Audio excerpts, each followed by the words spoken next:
All right, let's dive in. Today, we're basically becoming historical detectives. We're going to try and solve a mystery, a really, really cold case. We're talking over 2,000 years old.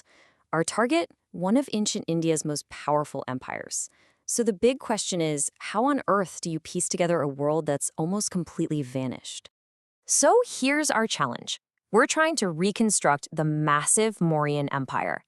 This thing was a total powerhouse, dominating the Indian subcontinent way back around 300 BCE. But how do you bring a world like that back to life when so much time has passed?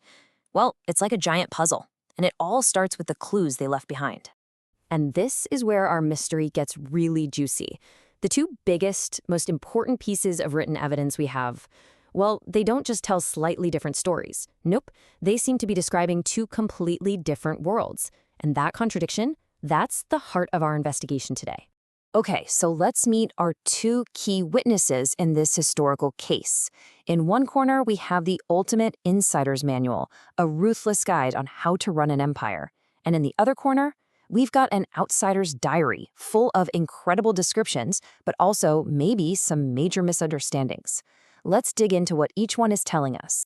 First up is our insider's guide.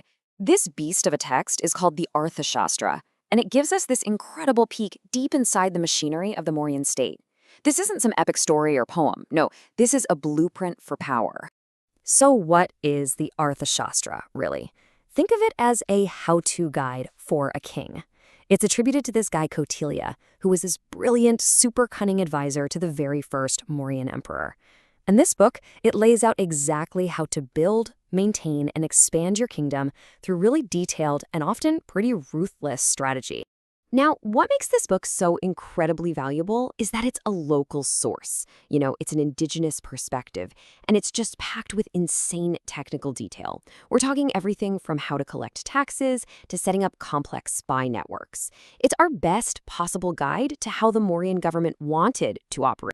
But, and this is a huge but, here's the catch. The Arthashastra describes an ideal state, right? It's the should be, not necessarily what was actually happening on the ground. It's a totally top-down view from the ruling class, and it's obsessed with control. It tells us almost nothing about what life was like for regular people. So, if we want to find out about daily life, we have to turn to our second piece of evidence. And this one's completely different. It's the diary of a foreigner. This is the Indica, and it gives us a whole other perspective. The Indica was written by a Greek ambassador, a guy named Megasthenes, who actually lived in the Mauryan capital for a while. His goal was pretty simple: to describe this amazing foreign land to his own people back home. The big problem, though, we don't have the original book. We only have bits and pieces of it, quoted by other writers much later on. But man, even in fragments, what a view it is. The Indica is absolutely invaluable. It's a real contemporary eyewitness account. It's full of these rich descriptions of the massive capital city, Pataliputra, and all these details about society and culture that the Arthashastra just completely ignores. It paints this picture of a prosperous, thriving land. Okay, but let's be real. Megasthenes was an outsider, and his diary has some serious flaws. He misunderstood a lot of things, he repeated wild stories about stuff like gold-digging ants, and he often kind of idealized what he saw, looking at it all through a Greek cultural lens. Plus, since it's just fragments, we're missing a ton of context. Okay, so we've got our two conflicting accounts on the table: the insider's cold, hard blueprints and the outsider's vivid, messy diary. Now let's put them head-to-head and see where these stories really start to clash. Looking at it like this, you can really see the problem, can't you?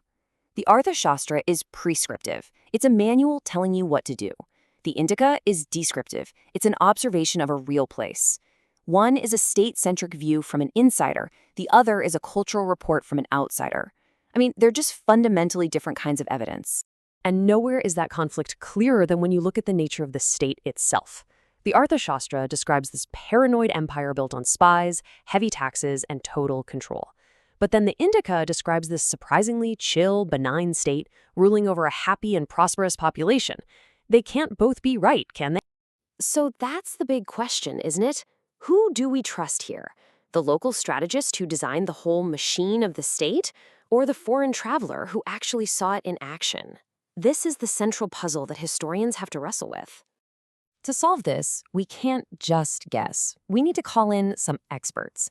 It's time to see what modern historians have to say about how to handle two sources that seem to completely contradict each other.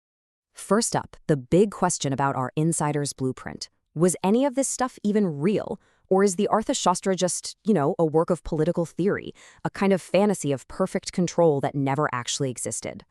Well, the expert historian R.P. Kangle gives us a pretty clear answer. He basically argues that while it's a manual, it's not pure fantasy. He says its ideas were rooted in the real-world administrative practices of the time, so it reflects the goals and the methods of the Mauryan state, even if it wasn't perfectly put into practice everywhere. Now for our other witness. How do we deal with the Indica's obvious biases? I mean, can we really trust anything from a traveler who was so prone to misunderstanding things and, let's face it, a bit of exaggeration? This quote from the historian Romula Tapar is absolutely key.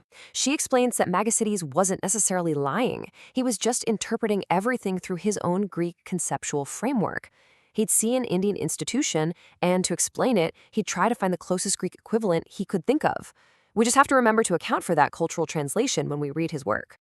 So, if one source is basically an idealized blueprint and the other is a culturally filtered diary, how in the world do we get any closer to the truth? Well, our final expert helps us put it all together. The historian Upinder Singh really gives us the modern way to look at this. She argues that we shouldn't read the Arthashastra as a perfect mirror of reality.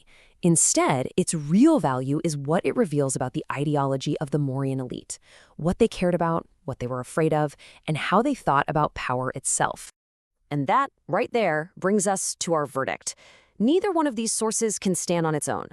The cold, systematic blueprint of the Arthashastra tells us how the state wanted to work. And the vivid, if flawed, diary of the Indica gives us a glimpse of how it looked to an outsider. The real truth of Mauryan India is somewhere in the space between the two. And this leaves us with one last thought. This whole method isn't just for studying the ancient past. I mean, think about it. What are the official government documents, the blueprints of our time? And what are the news reports, the travelers' blogs, the outsider diaries? How are future historians going to solve the contradictions in the evidence we're leaving behind right now?